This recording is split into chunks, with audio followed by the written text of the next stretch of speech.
প্রথমবার আমি দেখতে এসেছি এখানে, এবং প্রথমেই দেখলাম যে এই মেলার মধ্যে অনেক কিছু করার আছে। যেভাবে আপনারা স্টল তৈরি করেছেন, এই স্টল গুলিকে আরো সুন্দরভাবে করা যেত। সরকারি সহায়তার মাধ্যমে আরো বিশেষ ব্যবস্থা করে আরো সুন্দর করে করা যেত। তার মধ্যে নিজেদের উদ্যোগে যে প্রচেষ্টা আপনারা করেছেন তার জন্য অসংখ্য ধন্যবাদ। এখানকার মেলা কমিটির যিনি কনভেনার, উনাকে আমি বলেছি যে আগামী বছর থেকে আমাদের টিটিএডিসির পক্ষ থেকে সরকারিভাবে যা যা সাহায্য করতে হয় সেটা আমরা করব, এবং মেলা কমিটি আমাদের এডিসির অথরিটিকে চিঠি দিয়ে যদি আপনারা আপনাদের প্রয়োজনীয় ব্যবস্থার জন্য অনুরোধ করেন, আমরা অবশ্যই সেটা দেখব। আসলে এই মেলা এটা রাজনীতির মেলা না, এই মেলাটা হচ্ছে সর্বসাধারণের একটা মেলা। এখানে রাজনীতির কোনো কথা আমরা বলবো না, তবে একটাই জিনিস, গণতন্ত্রকে যদি আমরা শক্তিশালী না করি, গণতন্ত্রকে যদি আমরা রক্ষা করতে না পারি, কোন মগ, কোন ত্রিপুরা, কোন রিয়া বা কোন দেবনাথ চক্রবর্তী সে তার নিজের সংস্কৃতি রক্ষা করতে পারবে না। এবং ভারতবর্ষ একটা গণতান্ত্রিক দেশ। এই দেশের মধ্যে প্রতিটি মানুষের তার নিজস্ব অধিকার আছে। এই অধিকারকে যেন কেউ খর্ব না করে, তাতে আমাদের সবাইকে মিলে কাজ করতে হবে। এখানকার রাজ্যের যে সরকার, বিজেপির সরকার, তাদেরকেও কাজ করতে হবে। এডিসিতে আমরা যারা আছি আমাদেরকেও কাজ করতে হবে। সামাজিক উন্নয়নে, মানুষের উন্নয়নে সেখানে পার্টির কোনো ভেদাভেদ না রেখে একই মঞ্চে, একই জায়গায় আমাদের কাজ করা উচিত। আমি এখানে যখন এসে জিজ্ঞেস করলাম যে কে বা কাহারা আজকে মঞ্চের মধ্যে থাকবেন, কথা বলবেন, মেলায় অংশগ্রহণ করবেন, তখন আমার একটা আশা ছিল রাজ্যে যারা শাসনে আছে ওনারাও আসবেন, সরকারি ব্যবস্থা গ্রহণ করবেন। মঞ্চের মধ্যে থেকে মানুষকে একটা বার্তা দেওয়া, আমরা এবং সবাই মিলে একটা বার্তা দেব, এই আশাটা ছিল। কিন্তু এখানে দেখা গেছে যে একটা অংশের সমাজ সেবীরা এসে কথা বলছে। এইভাবে কিন্তু আমাদের যে মিলনের যে উৎসব, আমাদের এমডিসি দেবজিৎ ত্রিপুরা যে কথাগুলো বলেছে, এই মিলনটা মহামিলনে পরিণত হবে না। এবং মন থেকেই বলছি, রাজনীতির একটা জায়গা আছে, কিন্তু মানুষের কল্যাণের জন্য, সমাজের উন্নয়নের জন্য একটা জায়গায় আমাদের রাজনীতিকে ছেড়ে একত্রে সবাইকে কাজ করতে হবে। 20 বছরের অভিজ্ঞতায় আমি যা দেখেছি,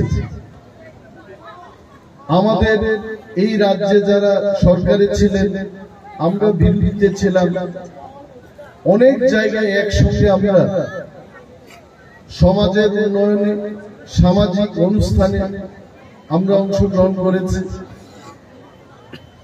এই ব্যতিক্রমী এটা যেন না হয়।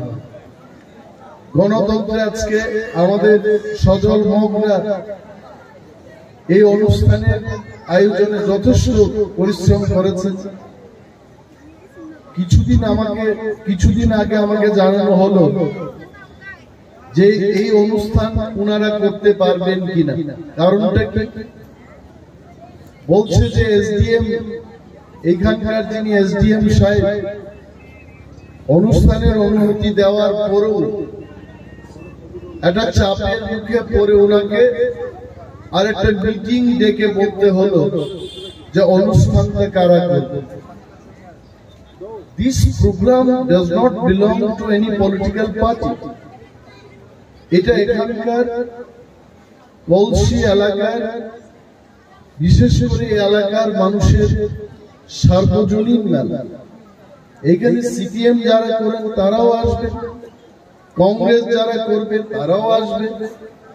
আমরা বাঙালি তিপ্রা মাথা, দুনিয়ার সমস্ত অংশের মানুষ, যেটা অনেক সময় আমরা শুনি দুনিয়ার মজদুর এখন, মানে সারা পৃথিবীর মজদুর। এটা ত্রিপুরার মজদুর, পশ্চিম বাংলার মজদুর বা দিল্লির মজদুর না, সারা পৃথিবীর মজদুর এক হতে হবে। এই ধরনের একটা স্লোগান এই কলসি মেলাতে আমাদের তৈরি করা উচিত। দুনিয়ার মানুষ এক হবে, এখানে সবাই একত্রে আমরা এই মেলা যদি করি, এটাকে আরো সুন্দরভাবে করা যাবে। মহিলারা আমাদের ইন্ডিজেনাস প্রথায় পিঠা, এটাকে কি বলি আমরা, পিঠা তৈরি করছে। আমি তো এসেই 2-3টা পিঠা নিজেই খেয়েছি, ভেরি নাইস, খুব ভালো। তেল ছাড়া, তেল না দিয়ে পিঠা হয়েছে। এই যে ব্যবস্থা, ত্রিপুরার অনেক মানুষের কাছে এটা জানা নেই, তেল ছাড়া পিঠা হয়। আগরতলায় বসে অনেকের জানা নেই।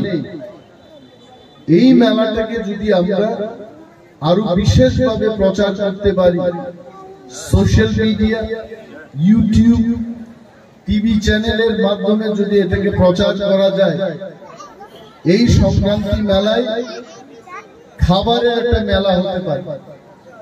এইখানকার স্থানীয় মহিলারা যারা পরিশ্রম করে শুকরের মাংস তেল ছাড়া, এটাকে তেল না দিয়ে যেভাবে ওনারা তৈরি করেছেন, এটা খাওয়ার একটা ব্যবস্থা আছে।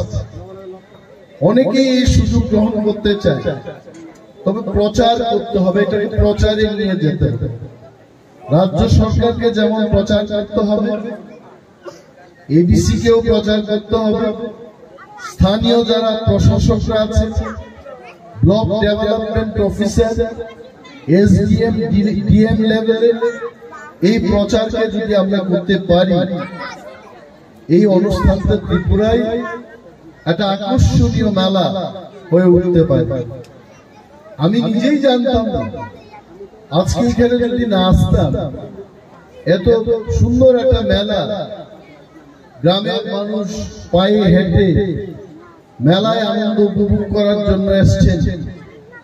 এই দৃশ্য, এটা this is not a political scene. এই দৃশ্যটা কিন্তু সার্বজনীন মেলাতে আমরা দেখতে পাই। কলসি ব্যারেজে এই ধরনের একটা প্রোগ্রাম হবে, এটা কল্পনাও করা যায় না।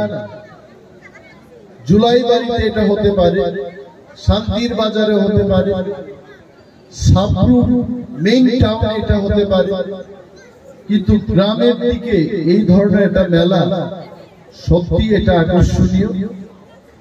আমার ব্যক্তিগত পক্ষ থেকে এই মেলার শুভকামনা আমি করব। আরো বেশি করে মানুষ এই মেলা সম্পর্কে যেন জানতে পারে, সেই ব্যবস্থা আগামী দিন আমাদের সবাইকে দায়িত্ব নিয়ে কাজ করতে হবে। তবে কলসি এবং ত্রিপুরা রাজ্যের অন্যান্য অংশের মানুষের মধ্যে একটা সমন্বয় আসবে, একজন আরেকজনকে জানতে পারবে।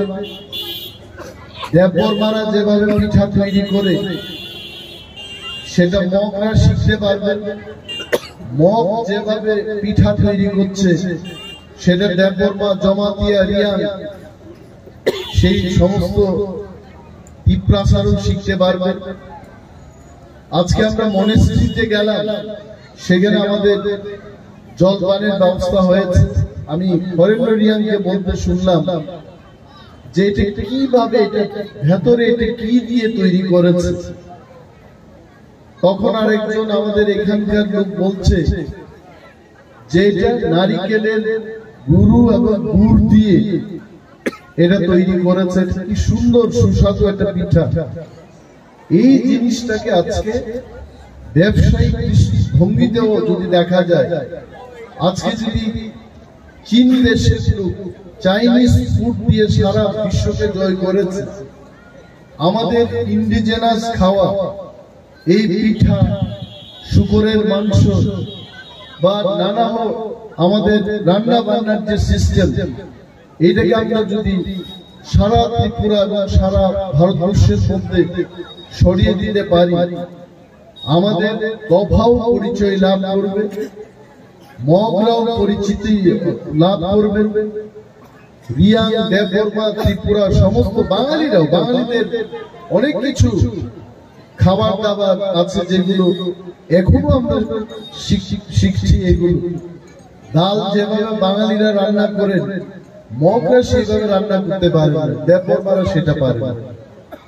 এই যে এক্সচেঞ্জ, কালচারাল এক্সচেঞ্জ, খাওয়া দাবার মধ্যে মাছের ঝোল, এই সমস্ত জিনিসকে আমরা এই সমস্ত মেলার মাধ্যমে যদি মানুষের কাছে নিয়ে যেতে পারি, ব্যবসায়িক দিক থেকেও সেটা আমরা সেখান থেকে লাভ পেতে পারি। বিশেষ কিছু আর বলবো না, আপনারা সবাই এনজয় করুন। নিশ্চয়ই এখানে নাচ গানের ব্যবস্থা আছে। প্রতিটি অনুষ্ঠানে আমরা দেখেছি সোশ্যাল ওয়ার্কাররা যখন কথা বলবেন তখন সেই মাত্রায় লোক সমাগম হয়। যখন নাচ গানের অনুষ্ঠান শুরু হবে তখন মানুষ আরো বেশি করে আসবেন এবং আনন্দ উপভোগ করবেন। আপনাদের মূল্যবান সময় আমি আর বেশি না নিয়ে আমার কয়েকটি কথা এখানে শেষ করছি। সবাইকে শুভেচ্ছা জানাচ্ছি সংক্রান্তির। ভালো থাকুন, সুস্থ থাকুন। ধন্যবাদ।